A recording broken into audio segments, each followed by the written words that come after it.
Right, hello. Hopefully the stream works today. So, for those of you that don't know, the internet at my house has been absolutely shite for the last sort of 3 weeks or so. Like getting actually worse day on day. So what I've had to do earlier today is speak on the phone for about 20 minutes with the internet provider and like try and sort it out. So apparently there is a problem with the line. It's not like me just saying, oh, the internet's crap. There is actually apparently a proper problem with the line, so they're sending a technician out to sort it. So basically at the moment, until all the internet problems are fixed, I can't guarantee when I will be streaming or not streaming or anything like that, because if the internet's down, can't stream.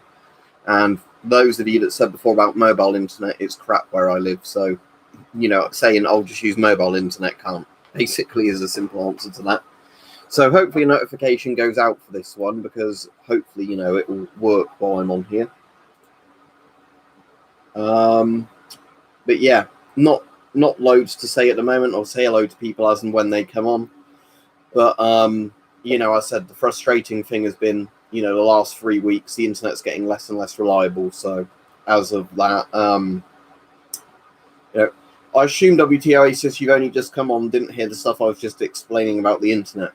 But, right, so what I was saying, for the people who have just joined and didn't get the notification when the stream started, is that we had to speak to BT on the phone for about 20 minutes today because the internet went down for a couple of hours today and we're just fed up with it. And apparently there's quite a few problems with our line now for some reason, so we're having to have an engineer come out next week to look at it and all that sort of stuff. So as I was saying, the problem is that at the moment I will be streaming just as and when I can live stream. I can't guarantee at all until any of the internet stuff's fixed when videos or streams will be up, because if the internet goes down for a good few hours a day, then that's it, isn't it? All right, Steve. So, all right, Justin. So yeah, at least somebody's coming out to look at it, and we're not going to be charged by the sound of it. It sounds like they've admitted it's a problem at their end. So yeah, they did a couple of bits over the phone, like resetting the hub over and over and over again, like the router, whatever you want to call it. And that's increased the speed slightly, but apparently, yeah, there's actual proper problems on our line enough that they're not meeting their guarantee of like whatever their guaranteed speeds are. So now they're actually having to send somebody out on the priority thing. That's a Yugoslavian one. So it's basically a German Stauhound, but with a different liner, and it's green with a communist symbol on it. Justin, they're already sending somebody out on priority. They're not going to go any faster. Literally everybody with lockdowns and all that now works from home anyway, so you can't really, I'm not on a business deal anyway, because a business deal is higher rates. But I said the person on the phone was actually really helpful today. Just because of the fact that I'm used to before when like trying to get in touch with them, where it's like deny anything's their fault, try and blame it on you. But the person today was actually one like, oh yeah, we essentially, without saying it that way, we fucked up, let's sort it for you kind of thing, which is the attitude customer services should have when you've got a problem, rather than saying like, oh, but you should be paying for a more premium service if you want better service. Yeah, where I am, WTOASIS, you basically don't have much choice in provider, as in everybody's using BT's line for the line rental anyway. So you're going to get the same service no matter who you're basically paying. So it makes sense just to use BT. Yeah, I know Chocolate Muffin with a lot of the... Oh, that's a good poll, bro. That must have been quite a while we said about that ago. But yeah, I definitely agree that with customer service things and like all types of things, sometimes you get people that are helpful, don't you? Sometimes you don't. But the person today was actually very good, as in it's BT's fault that, your internet's crashing out and your speeds aren't what they should be, so we'll have to fix it. As opposed to the thing of, like what it was the last time we had an issue of, well, technically you should have read all the small print before you signed up for something. Yeah, and Stugs answered you, even though I already answered somebody like a minute ago what this helmet was. That's the problem whenever you have a helmet or a gas mask in the stream. As soon as people join, they'll ask you what it is. All right, Keaton. Well, as I said, at the moment, I'm not on reliably anyway for anything, just because of the fact the internet's been crap. And all right, Flazzy, if I didn't say hello. Yes, I would, Joshua, but at the moment, I don't know what they've got open or closed because of all the coronavirus restrictions.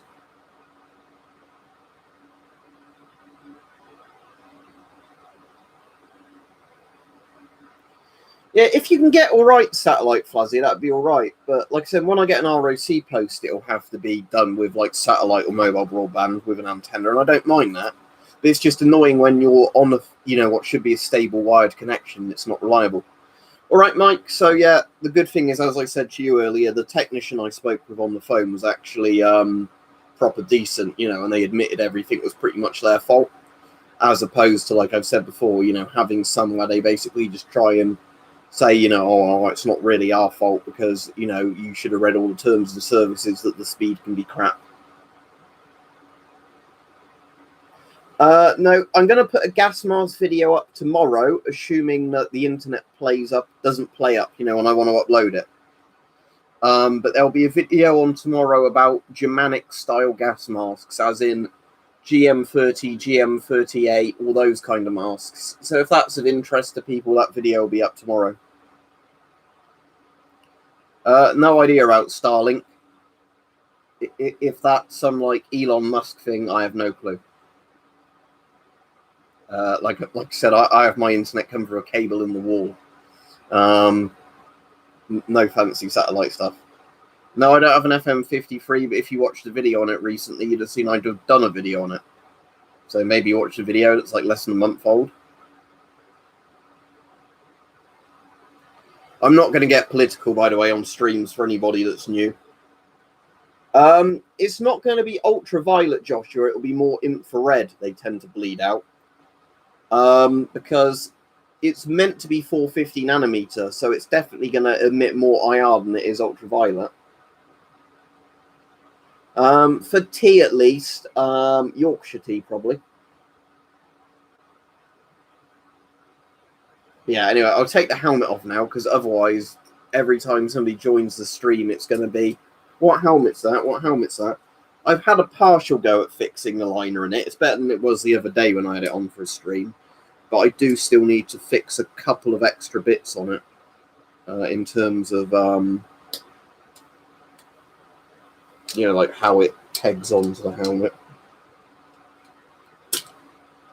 Ow, and that's painful every time it does that. Is that round the wrong way? It might have been round the wrong way, actually.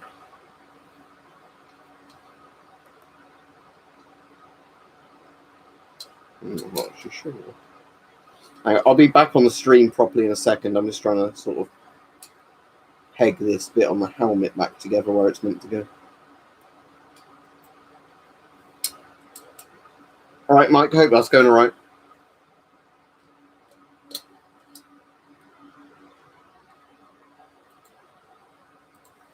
Right, as you know, people that just waste our time on these streams get blocked because, if people have interesting comments, I'd rather chat with them.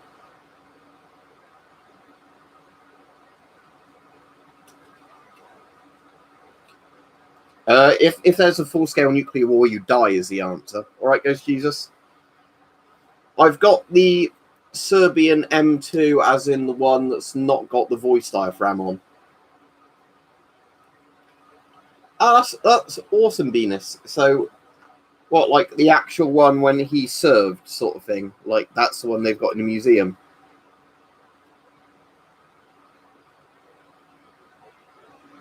Yeah, I mean, Twinings is all right. Twinings is pretty good.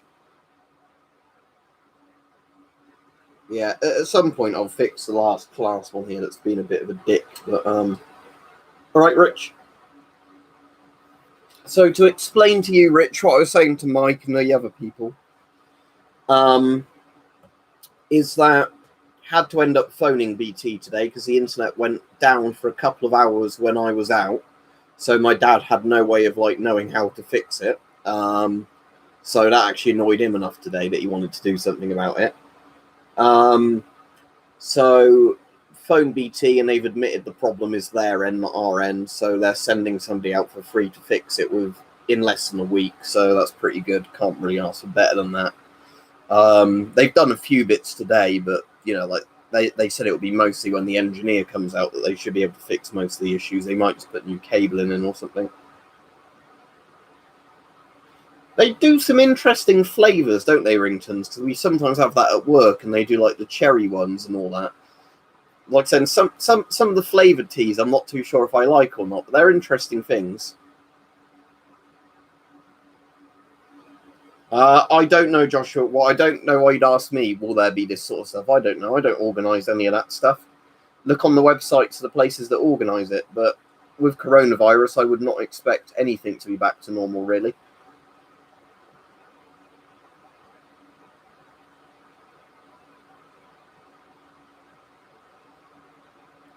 Just search my channel, Evan, but the answer is yes, I have a couple. Oh, are you thinking, Flazzy, of Earl Grey?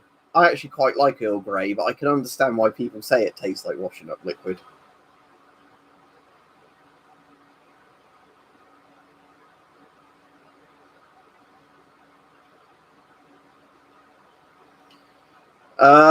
Speaking of the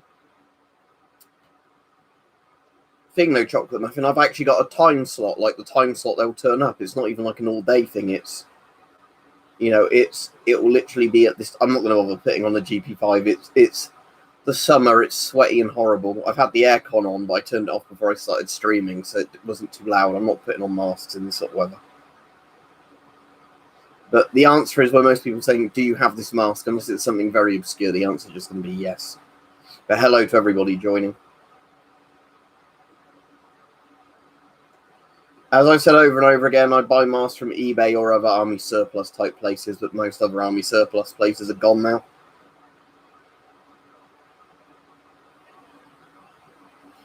Yeah, I mean, I don't know if it's like a local thing, Cole, as in they've screwed up a line somewhere near me, or if it's something's going wrong technically, like with a part they've fitted before that needs replacing.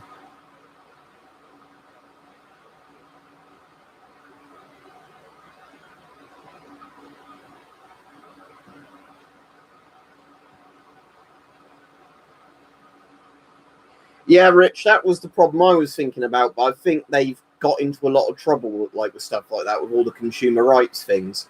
So basically, we're not being charged at all for the person coming out, and we've been given like an exact sort of time they'll be there and everything as well, which is good. Yeah, but would they like you taking a picture with them, Ghostly Prince? Because randomly taking photos of armed police might get you in trouble if they think you're doing it because you're planning a terror attack or something. I'm obviously not saying that you are doing that. It's just you need to sometimes be a bit careful of how they get quite funny about a lot of the terror stuff now, of like randomly photographing police.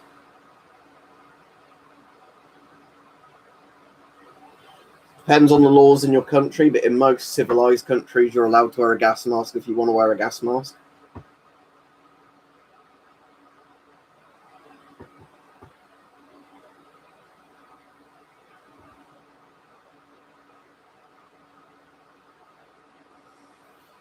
But yeah, so apparently we're not allowed to call the COVID variants like India or the Kent variant now. They have to be like Alpha, Delta, Gamma, and all that, don't they? Because apparently it's racist, even though they keep saying the British ones here. So British one's the Alpha variant. Yeah, that's the thing, Ghost Users. It's crazy for me because obviously I was quite young when 9/11 happened. But it's crazy watching stuff like from before, like, just the year 2000 or earlier, where like there was so much more relaxed stuff with like security, and you think, wow, that must be so nice to like not be in like a police state, kind of, militarized police type thing everywhere, where they're literally dressed like soldiers. Listen, I can understand why they have that stuff, their own protection and all that, but it's still, like the pre 9/11 stuff just seems a lot more, like a much more sane society.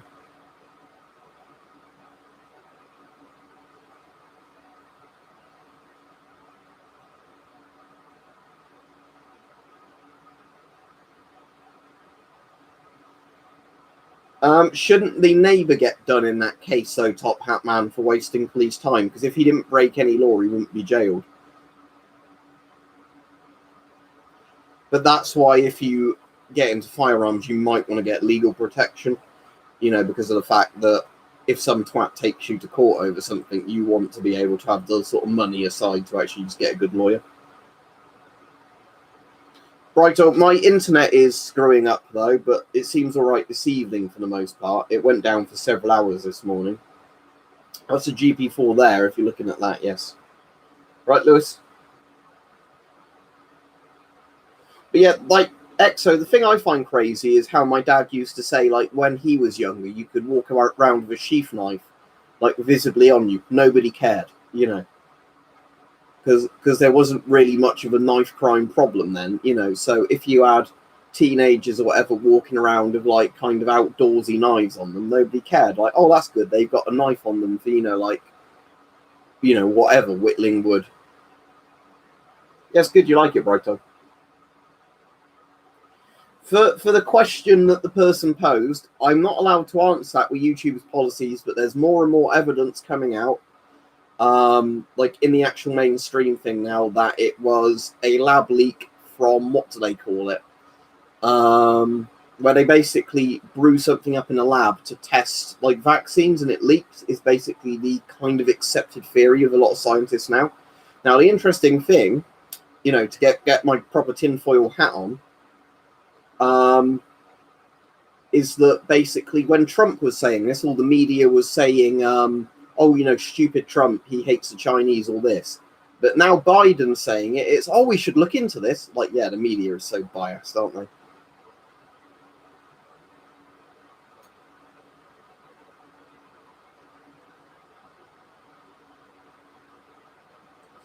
Yeah, so Ghost Jesus, is that the sort of thing where if you wound somebody or whatever, you get in more legal shit than if you shot them dead? Because that's always weird to me. I can understand the thing of firearms, right? That if you have to shoot, you shoot to kill, because if you're justified in using the gun, it has to be for something really serious. I can get that bit. But it always seems weird to me in places where you're actually better shooting somebody dead than like restraining them in certain scenarios. You know what I mean?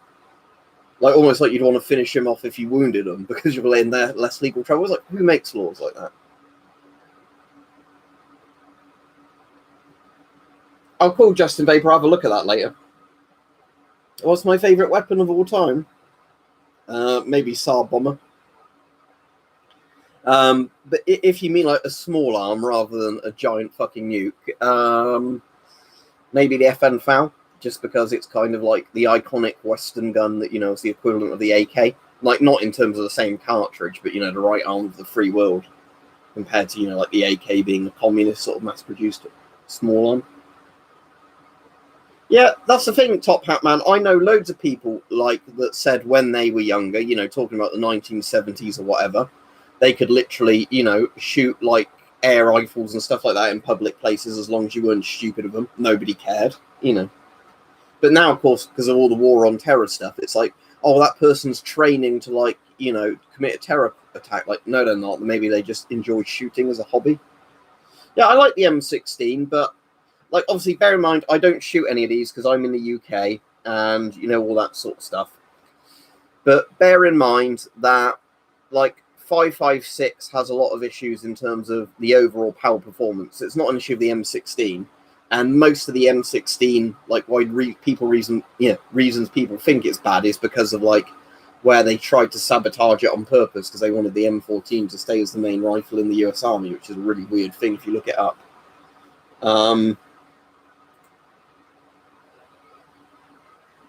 Thanks, Mods. That's a very strange person.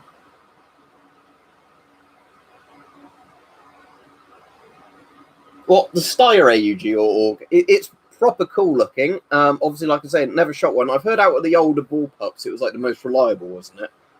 Well, especially Ghost Jesus, if you think maybe it's like some kid that needs drug money or something because they've had, like, a bit of a shitty life and made stupid choices, but they could ultimately, recover from that if they did a few years, got rehabilitation. I mean, I know a lot of legal systems don't do that.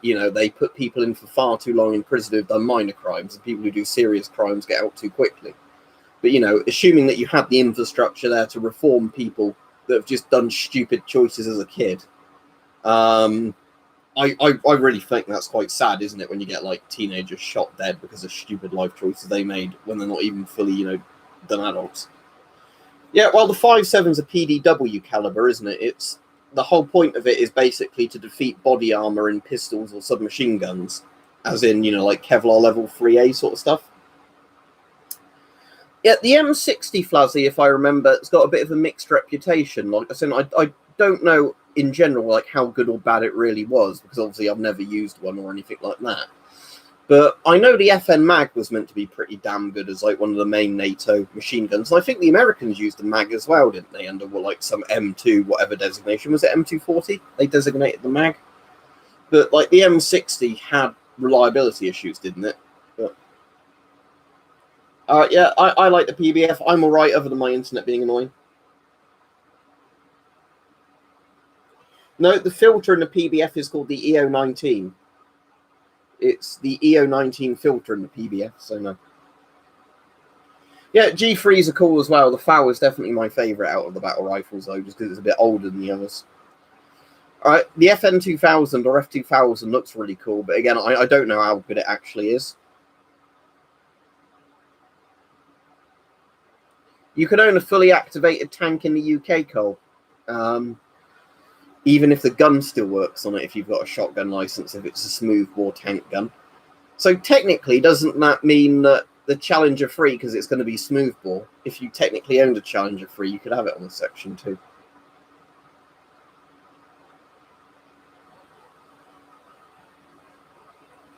Yeah, I can get that, Ghost Jesus, because in a lot of countries with a lot of mil-cert stuff, basically some companies that made it under license made stuff wow, some made it to a crap standard.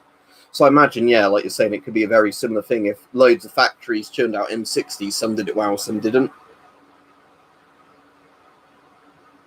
Well, Top Hat Man, the GP5 is called the Shun 62U.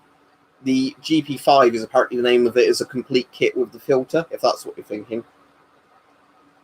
If you have the gun working, William, yes, because the smoothbore tank gun counts as a Section 2 smoothbore shotgun. That was a couple of years ago, Top Hat Man, but yes. The S6 is cool.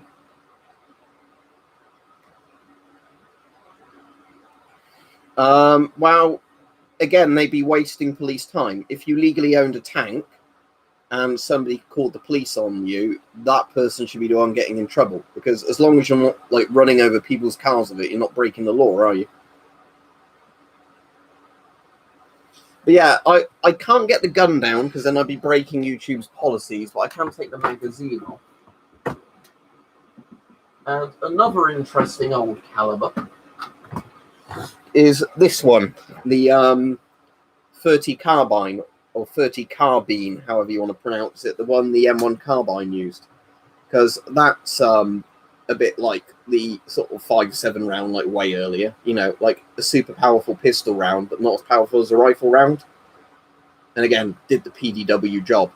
You know, designed basically for rear echelon troops. But again, it's one of those things I just find interesting where people sometimes don't get what things were designed for. And like, oh, it'd be like saying, oh, the P90 is not a good assault rifle. It's not assault rifle.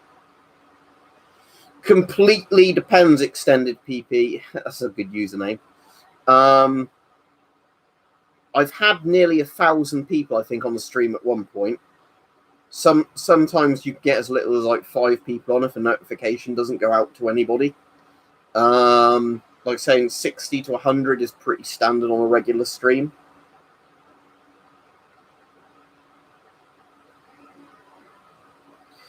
Right, so I think a tank technically falls under like heavy goods vehicles, so I think you might need like a more advanced driver's license for it.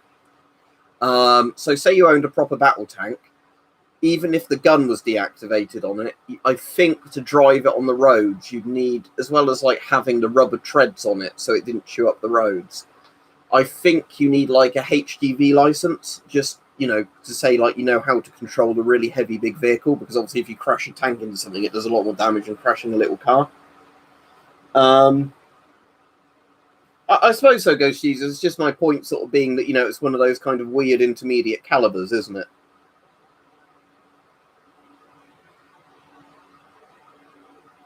No, I've not, but SIG makes really nice stuff, don't they? I don't know if SIG's ever made something that's been bad, because I suppose if you combine German and Swiss engineering, you're going to get pretty good stuff. But the thing is as well, like, if you had a smaller armoured car that falls under a certain weight limit, you wouldn't need that. You could do it under regular driver's licence, I believe.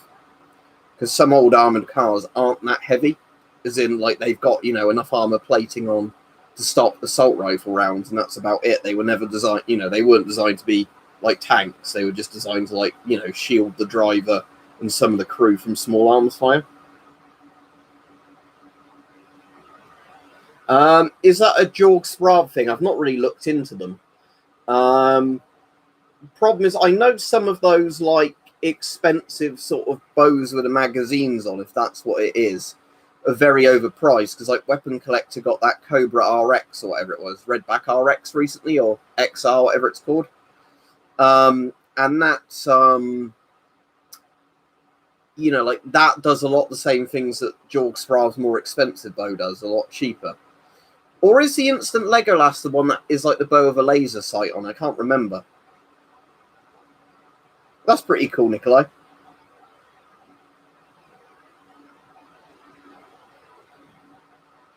Yeah, that's because it's more modern, mostly, Brighthole, though.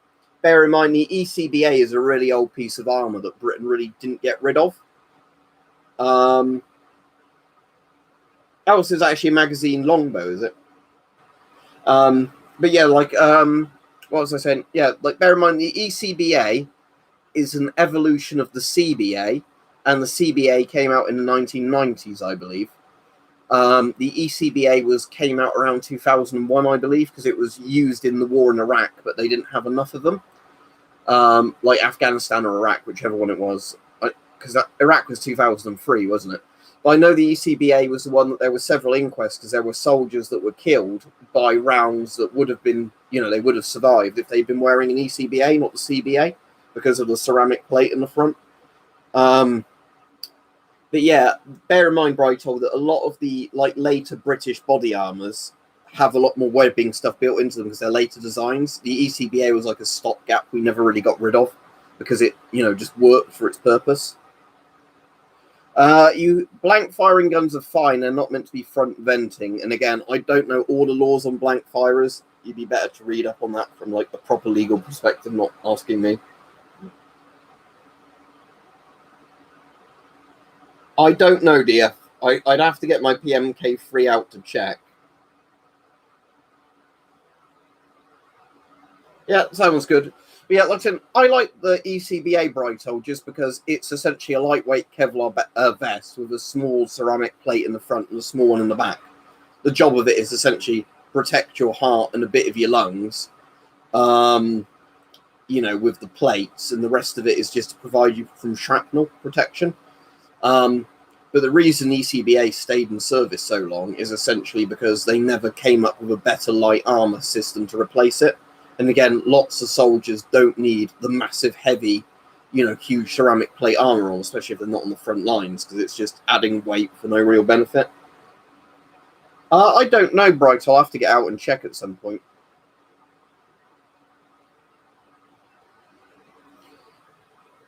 Oh, Vlad, so an old, like, Soviet BMP one, you mean? So you've got, like, your amphibious infantry fighting vehicle with a ballista on the roof. That would be pretty overpowered if it went back in time. Favorite SMG? I've got a very soft spot for the Sterling, just because it's kind of like a Sten gun, but actually good. Don't get me wrong, there's much better SMGs than the Sterling. But the thing I like about the Sterling is it's kind of like the top end of the cheap SMGs.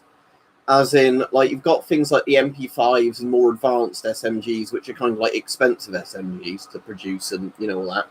And then you obviously had the really, really cheap open bolt SMGs. And the Sterling is basically like one of the very top ends of the cheap ones. Right, so let me have a quick look. I won't watch it now, but let me just delete the link so it opens.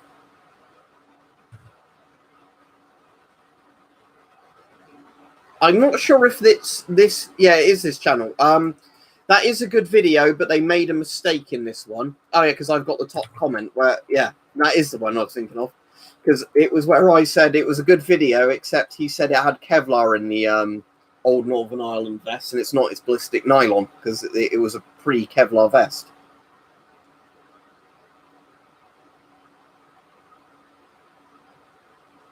Uzi 9mm, yes. Would it handle the pressure of it though, M4 Sherman? Because a lot of flare guns I've seen are designed to not handle the pressure of like proper rounds, if that makes sense.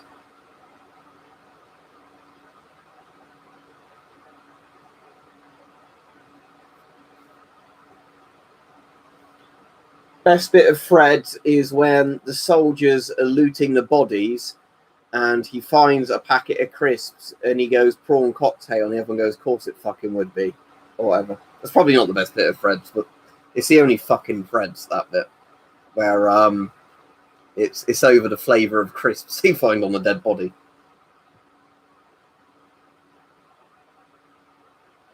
Yes, of course I've watched HBO Chernobyl. You've asked me that before, Drunk Russian. Oh, something funny, actually, speaking of Chernobyl, and obviously R.I.P. Paul Ritter, because he died recently and all that.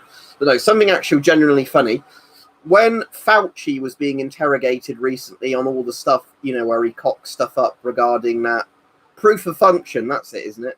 Proof of function, is that what they call it? The thing where they, like, make natural viruses more dangerous to test vaccines on them in, like, level 4 labs, and, you know, if it leaks, it's very bad. But anyway, one of the blokes asking Fauci a thing says, you know, would you believe communists? And he's like, oh, well, they've been reliable before. He said, but, you know, the senator was saying something like, I'm paraphrasing, but he said, you know, but would you trust anything the communists said? And then he said something like, so if they told you there was graphite, there wasn't any graphite on the floor, would you believe them? I don't think Fauci knew what he was on about. But I was like, yeah. Because you didn't see graphite. Yeah, that's all right. There's other bits of the S6 in, isn't there? But...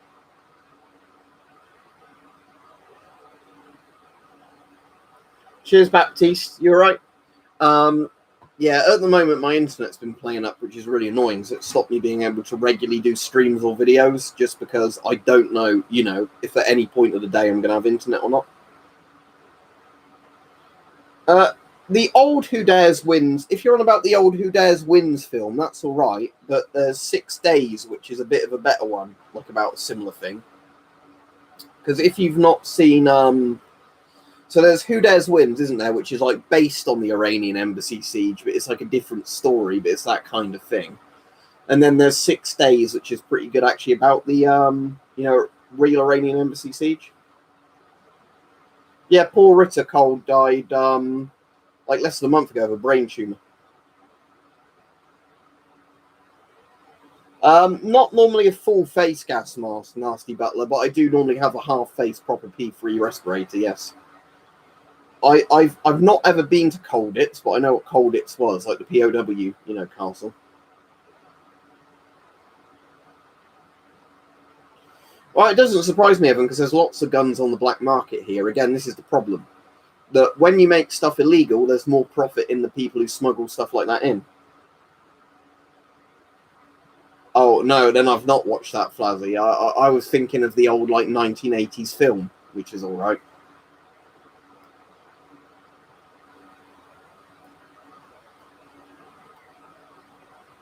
No, I've not seen that TV show then.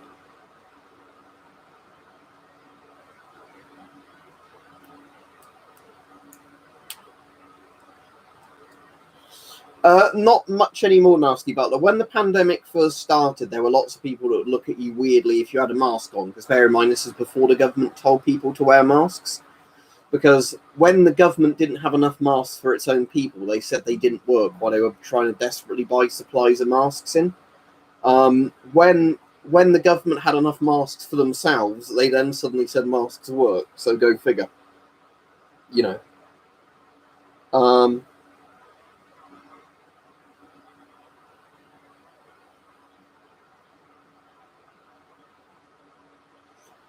One I really like, Evan, although it's not a famous one, is the, what's it called? I'm trying to think of the brand. It's the Supernova. It's one of the Italian ones, the Supernova. I'm trying to think.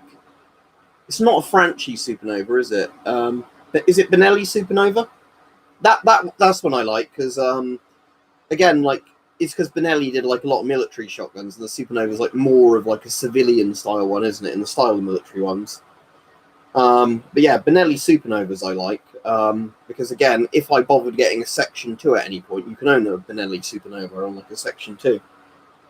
But yeah, the Italians make great shotguns. I don't know why. Why is it then that Italians make good shotguns? I just kind of interesting, isn't it? Like, that's what the Italians are really famous for, guns, really, isn't it? Shotguns. Just kind of interesting there. I've never really thought about that before. But, you know, like, I suppose the Germans and, like, the Belgians are famous for, like, making military-style guns. The Italians make much better shotguns, really, for the most part, than they do, you know, things like, you know, Berettas, Franchis, Benellis. They do very nice shotguns. Well, the Makarov pistol, it's a very nice, compact little pistol, isn't it? Like the thing again, I've never shot one, but from what I understand, as much as people complain, like, oh, Makarov's underpowered, because it was like 9x 18mm. The whole point of Makarov, wasn't it? There was like a PPK. It's like a compact little gun that fits in a tiny pocket. Interestingly, on some of the East German coats, they actually have a Makarov like holster pocket about there, so you can reach in and get a Makarov out like that. I don't have a Makarov to put in it, but it's just quite interesting that they actually have a little Makarov pocket in them. Well, I don't hunt hogs over here, but as I was saying, we've gone over all these gun things before. Because you are asking me what I could legally have in the UK, or like what would I just want? Because pretty much, if you could have a proper spec military rifle for, you know, like sports shooting, you'd just use that, wouldn't you? Like, if I could have an FN FAL, I'd have an FN FAL. And I'm like, I know a Scar H would be better, but I just like the FAL just because of, like, you know, right arm on the free world, as we were saying earlier. And for the person saying, what do I think about Mexico? I've met some Mexicans that are nice people. But obviously, I'm not in America. I don't have to deal with, you know, like illegals coming over the thing, you know, and politicians using it as like a voting thing, you know, one way or the other. You know, like it must be awful if you're like a really poor person in Mexico, like with all the cartels and that. But, you know, like there's all this horrible trafficking going on with them, you know, like children into America as well. So, like, you know, like maybe Mexico's a nice country. There's a lot of problems there.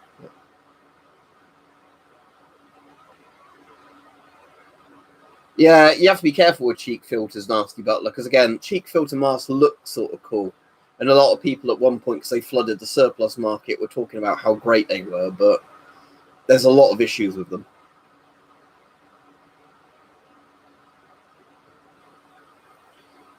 Yeah, isn't there a Mark Felton video on it? And actually, it was Forgotten Weapons, wasn't it? Did a party member PPK video not that long ago. Forgotten Weapons did one, because I actually watched that one.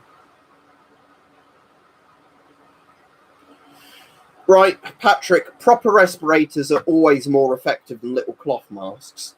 Again, the problem is when people say masks, they're kind of including every kind of mask available. Like, a very cheap cloth mask isn't going to do much at stopping the spread of COVID. Like, it will catch some particles, but not that many. Like, a proper FFP3 mask will work pretty damn well. Also, it depends on if it has valves in the mask or not.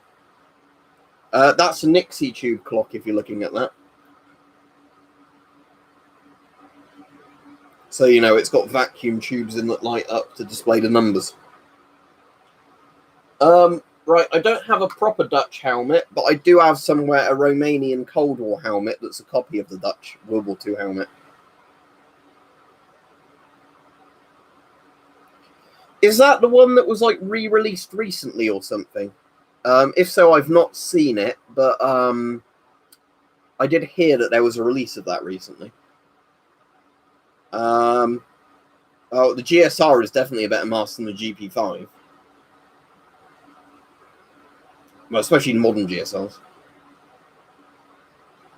When you say Deutsch helmet, which one do you mean? I've not got a German World War II helmet anymore, if you're on about that one. I sold that because I got like 70 quid for a rusty shell, which suited me fine. I'm going to do a video at some point soon on Stahlhelm style helmet. So, like, you know, like the East German Stahlhelm, the Swiss Stahlhelms, you know, like the like the Yugo one as well, because it's kind of interesting going into all the Stahlhelms that aren't the German ones. You know, like let's copy the German design kind of thing and change it a bit. But yeah, I can show that one at least as a stand-in for the German World War II one, because that is at least the exact same shape, isn't it, as a German World War II one, just with the extra bits on it, and it's aluminium, not steel. But unless you buy direct from a manufacturer, there's not really any guarantees, Klaus. Because bear in mind, if you're buying surplus, you're buying second-hand surplus. If you're buying direct from a manufacturer, the price is going to be pretty damn high. And some manufacturers won't sell individually to you. They'll sell it to like a retailer that will then sell it to you. Your best bet if you want a brand new respirator is probably to look in hardware stores or on like hardware websites. Because hardware stores are the kind of companies that stock them for like industrial use and then sell them. Oh yeah, it's because the Stahlhelm design's a really good shape. Don't know much about the PSL, so I'll say Dragunov because, you know, that's pretty famous.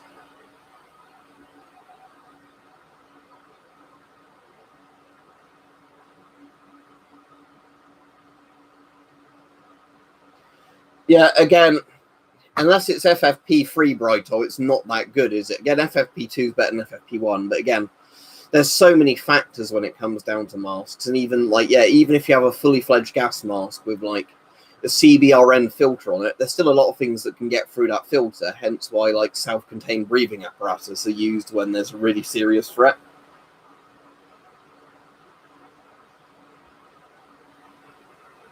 Yeah, that's a good point, Rich, isn't it? Like, yeah, the masks and social distancing has cut down on lots of common infectious things. So, yeah, while I'd say a lot of these masks won't necessarily protect you a lot from COVID, they certainly do a lot, you know, in terms of public hygiene, don't they?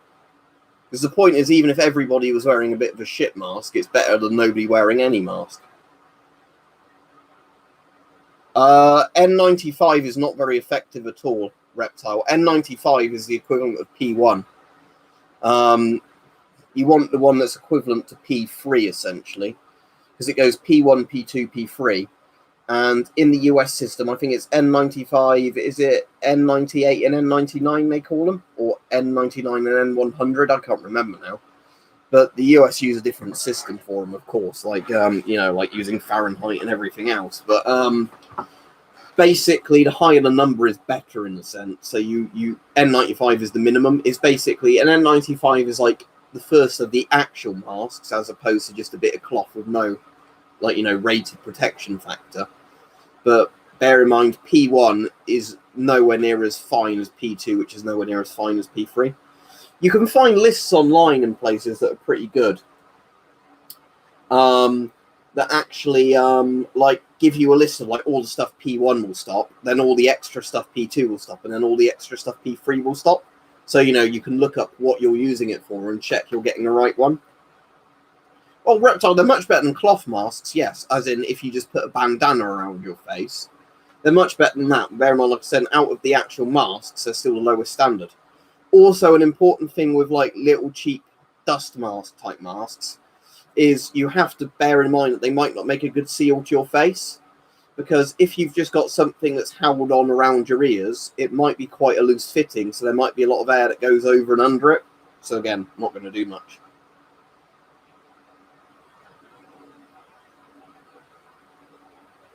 No, I don't have, sadly, any 90s Romanian camouflage or anything like that. I've got a Dacia Sandero, but that's a Romanian car, as opposed to Romanian camo. But I do like my Dacia. What, like the old, like, Yugo Russian and Chinese SKS rifles? They're pretty cool. I mean, obviously, I can understand why the AK was a lot more popular, as in, the AK is a lot more practical, but I think the SKS looks nice. And the thing is, I suppose the SKS would be like a very good rifle for the end of World War II, wouldn't it? But it was a bit outdated when it was going against, like, you know, magazine-fed assault rifles. Like, whether or not they'd later have made an SKS that was like 30-round magazine-fed, that might have actually helped it a bit. But the thing I do like about the SKSs, though, is the ones which have the bayonets that fold in like a Swiss Army knife. Because I really like that system of bayonets where you basically got like a folding locking blade that just folds into it when you're not using it, and then when you want to get the bayonet out, you like unfold it and it locks in place. Like, that's a really good bayonet system. I don't see why more guns don't use that. Clearly the AK, just down to production cost. Well, it depends, because I'm assuming you mean AKM rather than AK-47. And compared to Sturmgewehr 44, the AKM is a better cartridge, and it's, was cheaper to mass produce. The thing is with, like, Sturmgewehrs is, again, they were a good concept, but the problem was Germany didn't invest enough into them, early enough. And part of that was Hitler opposing them and everything. But, as cool as Sturmgewehrs are, and, like, they were very, very modern for when they were designed, it was too little too late.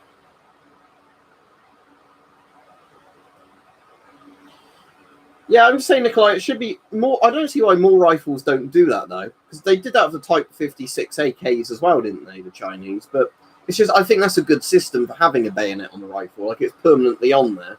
It's just in a position where it's out of the way unless you want to, like, fold it out and, like, lock it in place.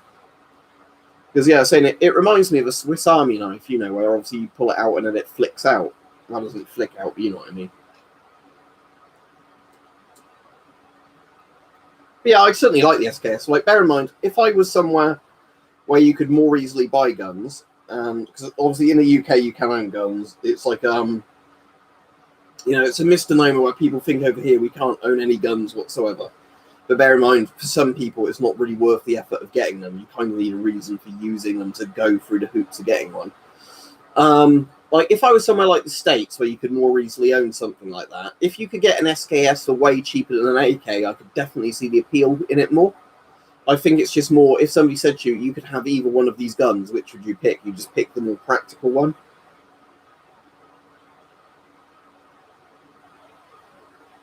What about the new UFO stuff? Again, people talking about that on another stream.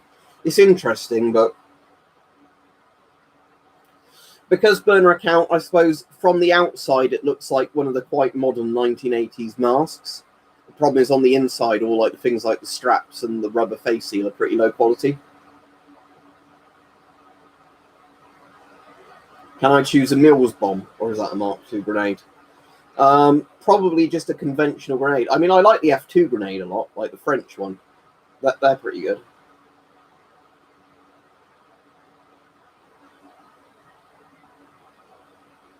I mean, quite a lot of Oasis, quite a lot of older bayonets did that. But like I said, my point was more just the bayonets that are permanently attached to the rifle. Just they're like folded out the way, as a point to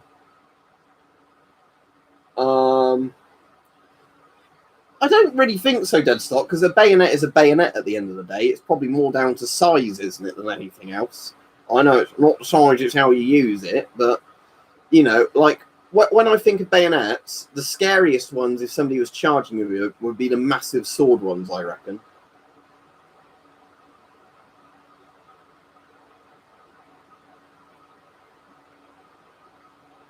I suppose that's a good point, Ghost Jesus. Like, there's a lot of extra things to consider, isn't there, than just the fact of, like, one is on paper better than the other. I haven't seen your previous question, Avatar, so I'm assuming YouTube deleted it.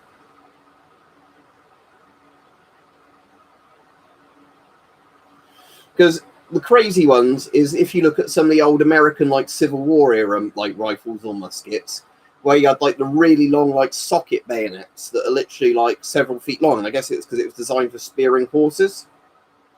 Because, like I said, I can't remember where I've put it recently, but I've got that massive Lee Enfield bayonet somewhere. That's, like the short sword. Because I was showing it in a stream, wasn't I, at one point? And that's why I've obviously put it down. Now I can't remember where I put it down. But, because again, it's like, you've got a bayonet like that, which is practical, but, not huge. And then you've got, like, some of the older, like, dagger bayonets that are pretty big. But, yeah, there's some old, like, 1800s bayonets that are huge. But, again, it was for killing horses. That was basically the point of them. And, again, like with those bayonets, I don't think it matters how they attach. It's just the sheer size of it that looks scary. But, again, if a bayonet's too long, it becomes impractical. Because this is actually, although this isn't regarding bayonets directly. Which was the battle? Oh, is it Flodden? I have to look up. It's one of those. It was either Culloden or Flodden, where the Scots had pikes, but the English had like halberds and billhooks, and the pikes proved to be a problem for the Scottish troops because they couldn't actually use them as well due to the length. Like, you know, if you just had two groups going against you, you say, oh, the pike's better because it's longer, but it actually meant it was harder to maneuver them. So it gave the advantage to the shorter pole arms, like especially when you're on muddy ground or it's easy to slip. Is it Flodden? Battle of Flodden.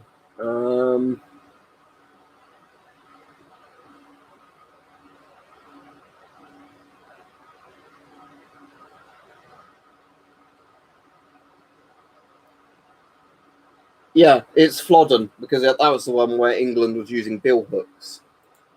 And again, the billhooks and halberds, again, it's like the bayonet thing. Not as long as a pike, but, you know, it's better if you're on slippery ground. Yeah, it's probably not a very good idea, Flazzy, is it, to fight in a bog? But I slipped on my arse today when I was walking dogs on a slightly muddy bit of ground that wasn't even that steep. So yeah, if you're on steep, muddy ground, it'd be awful. Yeah, that's Ghost Users. The interesting thing is apparently British observers in the American Civil War thought it was horrifying that the Americans shot at each other over and over and over and over until they were dead. Because apparently, like, you know, a lot of the like Napoleonic stuff in Europe, the idea was that you bayonet charged really quickly, you know, to try and force the enemy out of a position. So you didn't take that many casualties. But in the American Civil War, it was just, you know, shoot at each other until one side dies. Like, I mean, I know Jackson did bayonet charges a lot, and that's probably why he was a damn good general. But I think that's why it was, like, considered crazy from a European perspective, that they shot at each other for so long, rather than one side just fixing bayonets and trying to clear the other side, you know, out, forcing a retreat.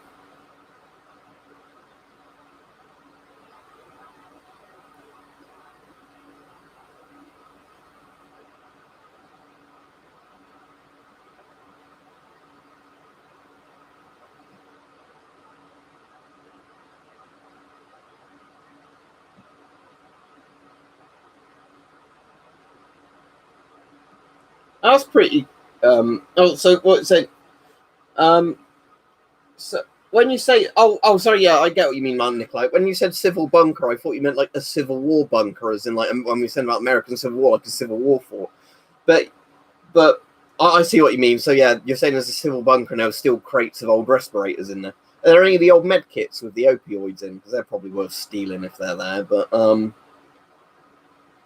yeah, it's yeah, that's what I was getting confused for a moment now. I thought, why would there be crates of GP5s in like a Confederate fort? And I was like, oh yeah, you mean a much more modern bunker.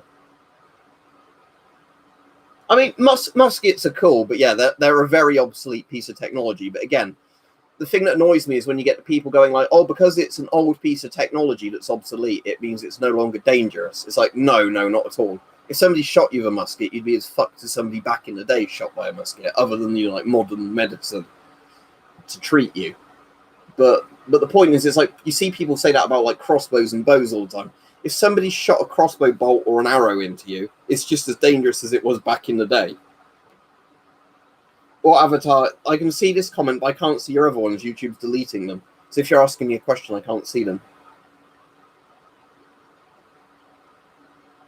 Oh, so do you get a load of black smoke come out, Ghost Jesus? Or, well, like grey smoke come out? And like a load of sparks or something?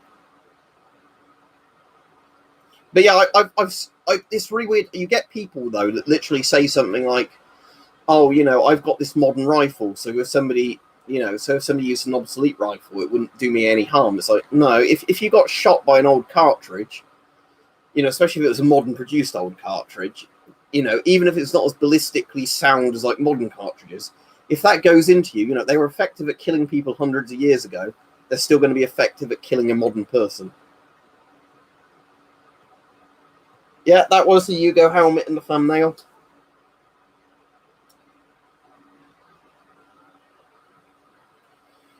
But yeah, it's like I see that with swords as well. Somebody's like, "Oh, swords aren't dangerous anymore." They're obviously, if somebody stabbed you with a sword, it would still do the same damage it would have done hundreds of years ago, as in a big blade going through you.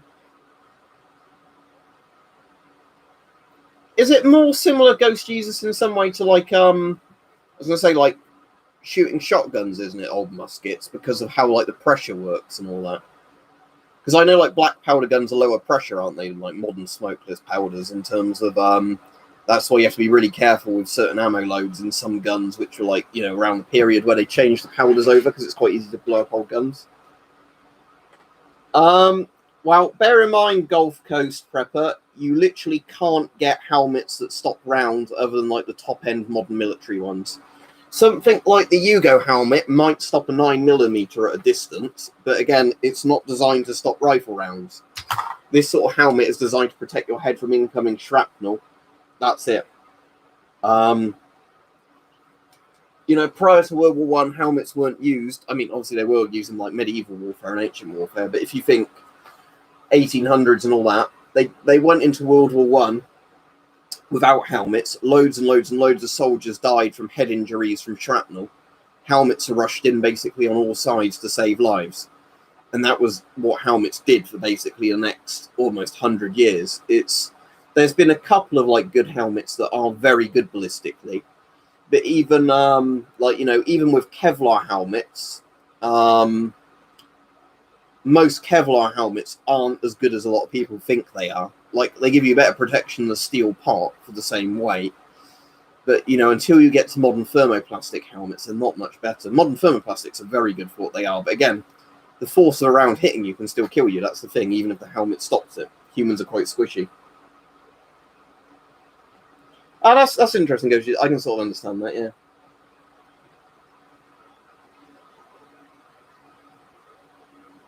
Yeah, well, slugs are going to be powerful whatever, aren't they, Rich? Because if you think how big a slug is, slugs are crazy big if you actually hold one. And yeah, the idea of that punching through something, yeah, that's going to leave a massive wound hole.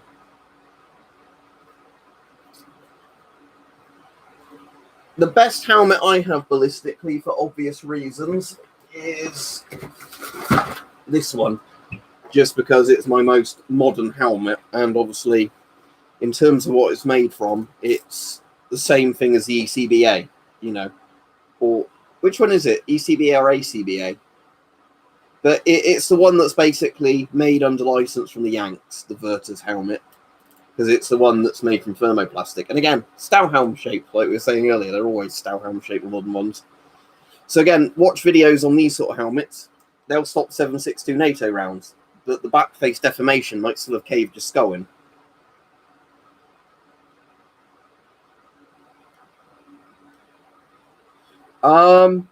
Well, Top Hat Man, this chin strap won't fit with a gas mask. You have to get extenders for chin straps like this if you want to use them with a gas mask.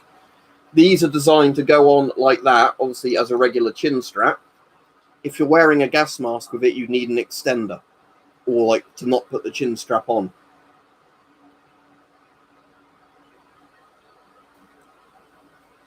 But like I said, for what this is, these modern helmets, if I had to use a helmet, I would use this, no questions asked, because it's just the best helmet I've got in terms of what it protects you from. I have no idea, I'm afraid, Vlad. Yeah, but again, it stops pistol rounds, doesn't it, Drunk Russian? But again, there's like the misnomer where loads of people seem to think, they're like, oh, it will completely stop, like rifle rounds. It's like, no, it won't. Like, it will either stop them and cause a head injury or a neck injury, or it won't stop them. But again, the thing is, there's a lot of old World War II helmets that are still surprisingly good when people test them against pistol rounds. Like they stop 9mm and 45 ACP reliably. Some can stop Tokarev rounds, but that's really even like with Kevlar helmets, where it seems to be you have to be lucky. You have to have a good helmet and you're lucky to stop a Tokarev round ventilating your head. Because the Liberator pistol was a stupid idea. I just don't get the Liberator pistol, right? Because if the Liberator pistol is designed to be used at such close range, why not just stab somebody? Like, I can completely get the point of really cheap submachine guns in World War II in the sense of, like the Sten gun and things like that. I cannot understand the idea of really, really cheap pistols that, like, 1 or 2 shot pistol and that's it. It's kind of like, why?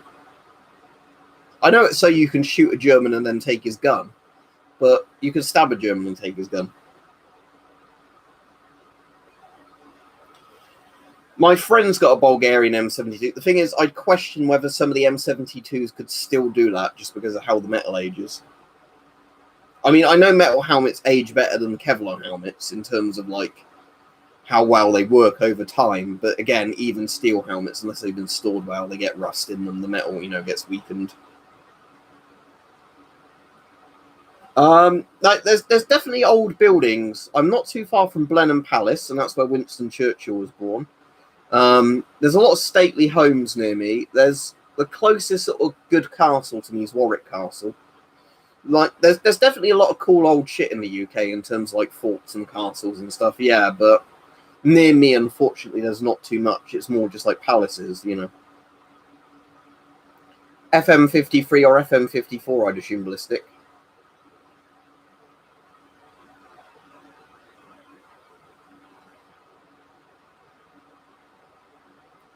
Yeah, because that's the crazy thing. Well, saying that, Gulf Coast, annoyingly, it's closed now. But my local pub has been open, used to be open since the 1600s, I think it was, and it's closed now, like all shuttered up.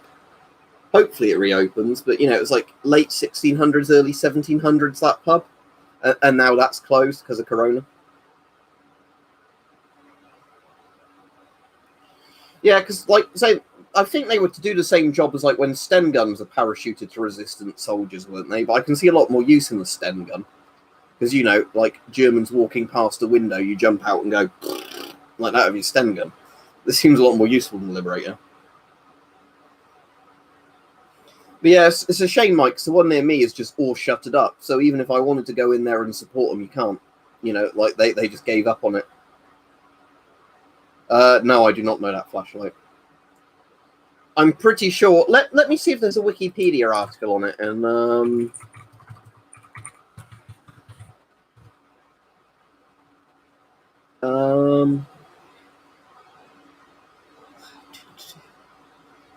17th, yeah, licensed since the 17th century. So yeah, since the 1600s that pub's been opened. It's not open now due to Corona. That's depressing, isn't it? Survived however many wars. Like, it's an English Civil War era pub, and then no, it's fucked because of Corona. Government saying no, people aren't allowed to go to the pub. Is that the one, Ghost Jesus, that looks a bit more like the Fallschirmjäger helmet? I think I know the one you're on about. It's like the ones where you see some of the old, like, barracks police wearing it.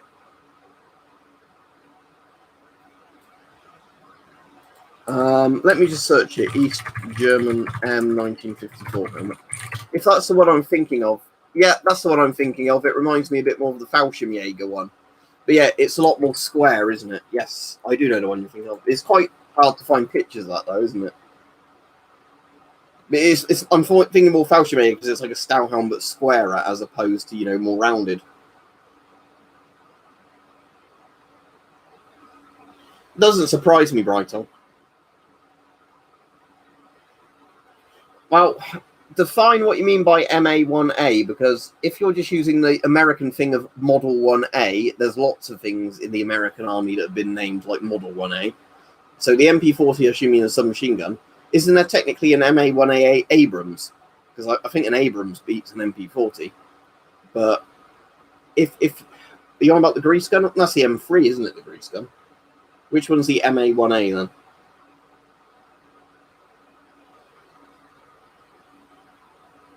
I've got an all right sort of prepping thing, Gold Coast, but I don't prep seriously in the sense that if you look at how many people live in the UK and how small an area it is, I don't think you'd be holding your supplies off from people for very long. When I get the bunker I want to get, I probably actually put a decent amount of supplies in there. Oh, that's pretty cool, I see, Austin. But yeah, I mean, the Sten's a classic design, isn't it? It wasn't that reliable. Well, I'd say that the worst thing about the Sten was the magazine, wasn't it? Because if you put Sterling magazines in the Sten, they suddenly feed a lot better. Oh yeah, a lot of them went over there as peacekeepers, and it completely fucked them up, seeing all the people that got massacred, and then they turned to, like, drink and all that, ended up becoming homeless, and the government said, fuck you, you're not getting any help, because the British government loves doing that to ex-servicemen, or service women. You fought for your country or did stuff for your country, you got ill or something as a result of it, now you're on your own. Like I said before, my dad's uncle is one of the nuclear veterans, where him and his kids have had loads of illnesses due to genetic damages from the nuclear bombs. No, fuck you, that didn't happen. It's basically the government's attitude. Oh, I definitely prefer a Thompson over an MP40, no question about that. The Thompson, if you're using it, the Thompson was one of the best SMGs of World War II. The problem with the Thompson was that it was just too expensive to mass produce. If you were using a submachine gun, you'd love a Thompson. If you were in terms of like procurement, you wouldn't want the Thompson. How is a dead body on display, Chocolate Muffin? Is it like one in a crypt or what? Or is it just like some glass thing where they've just got a body in it? It sounds a bit weird. Right, Gulf Coast Prepper. In the UK, we have things called ROC posts. I'll give you the little thing because you don't know, so I don't mind explaining it to people who are new on here. So this is an ROC post. So what the ROC post is they were like fallout monitoring bunkers made in the Cold War before, thermonuclear weapons got so big that they realised it was pointless. There was over 1,500 of them built originally. And the point of them was that they were in a big network of bunkers to report, fallout, bomb blasts and all that in the event of the Cold War going hot. When the Cold War ended, lots of them either got demolished or just sold on. So if you get lucky, you can buy one with a bit of land with it for not too much money. You can do it up and you've got an old government, two-man nuclear bunker monitoring post that you can live in for far, far cheaper than the price of a house. In my area, single-bedroom apartments that you don't even own if you buy them, they're like leasehold, whatever they're called, they're over £600,000, over £500,000. The most I've ever seen ROC posts go for is less than £60,000, like an entire field of them. Top Hat Man, the lowest I've ever seen them go is under 10 grand. If you get one in bad condition without any land really with it. If you get one with a lot of land in good condition, closer to 60 grand. I'm sure there's kind of old CDV type things, Gulf Coast Preppy, like the old yellow Victorine. I'm sure there's some old Fallout shouters like that, isn't there, in America? But I'm sure a lot of them have been reused as other things now. But yeah, it would be like a bit of the old American civil defense system. It would be that sort of thing, where there was loads of them built kind of back when they didn't realise how bad the Cold War would have got. And then obviously when they realised how big a nuclear exchange would be and the yield of the bombs, those bunkers became pointless because all you'd be doing is saying, oh, there's fallout drifting over a city that's already been leveled 10 times over. Set me's lovely. Right, anyway, I'll be off now. Anyway, Brighto, I don't think I did see that one, but you said I'll be off in a minute. If my internet works tomorrow, Brighto, I'll do a members stream in the afternoon, but I don't know if it will. Like I said, at the moment, it's completely down to on the day if when I try and stream it works. Well, the gear won't protect you very long, Top Hat Man. If you're under a bomb when it goes off, you're doomed. If you're downrange of nuclear fallout and you haven't got a proper bunker, you're doomed. So there's a glass box with an old 1300s body in it. Not really nasty, Butler. Bear in mind, we're not talking about a bomb going off directly on top of it. You won't survive that anyway. We're talking about inverse square law. Even Cobalt 60, if you have a protection factor of 1,000, your odds are pretty good. I mean, the deeper down you are, the better. But as long as you're 15 feet or so below ground and there's a good bit of concrete and earth between you and the surface, your chances are way, way better. But Tactical, we're just going off. You've come on an hour late. Yeah, Bren gun is better than an MG42. I don't know much about the White House bunker. It depends how deep underground it is. Because if it's deep underground enough, assuming that they don't do a ground burst after ground burst, it might be all right. But most bunkers would not survive a ground burst. Or even, like an air burst close enough to them.